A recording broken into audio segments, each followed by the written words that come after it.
আপনি দেখছেন news now, আমরা জানি কোনটা খবর। মনু নদীতে তলিয়ে যাওয়া ধর্মনগর কলেজের প্রথম সেমিস্টারের ছাত্র দেবজ্যোতি ঘোষের মৃতদেহ অবশেষে উদ্ধার হয়েছে ঘটনার প্রায় 24 ঘন্টা পর।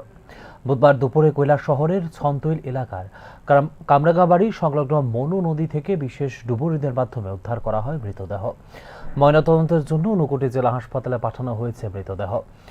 এদিকে উদ্ধার কাজে বিলম্ব হওয়ায় ফের প্রশ্নের মুখে পড়েছে বিপর্যয় মোকাবেলা ব্যবস্থা। একমাত্র ছেলেকে হারিয়ে শোকস্তব্ধ পরিবার, অসুস্থ হয়ে পড়েছেন মৃত ছাত্রের বাবা মা।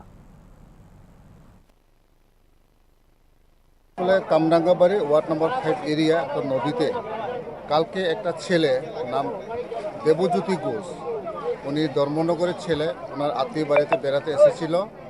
তো আনুমানিক কালকে রাত দুপুর 12:30টার দিকে তাদের অন্যান্য 3জন বন্ধু সহ তারা 4 জন মিলে নদীতে স্নান করতে এসেছিল।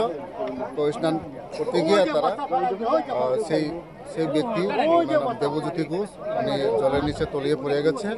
কালকে থেকে আমরা রেস্কিউ করার জন্য অত্যন্ত চেষ্টা করার পরেও কালকে পাইনি। তো আজকে আমরা অপারেশন শুরু করায় আমরা এই মতো এখন আমরা ওনার মৃতদেহ আমরা বের করতে পেরেছি নদীর জলের নিচে থেকে। এখন মৃতদেহটা কোথায় নেওয়া হবে বা কার কাছে দেওয়া হবে? মৃতদেহ এখন আমরা হসপিটালে নিতে হবে প্রসিডিউর মেনটেন করে।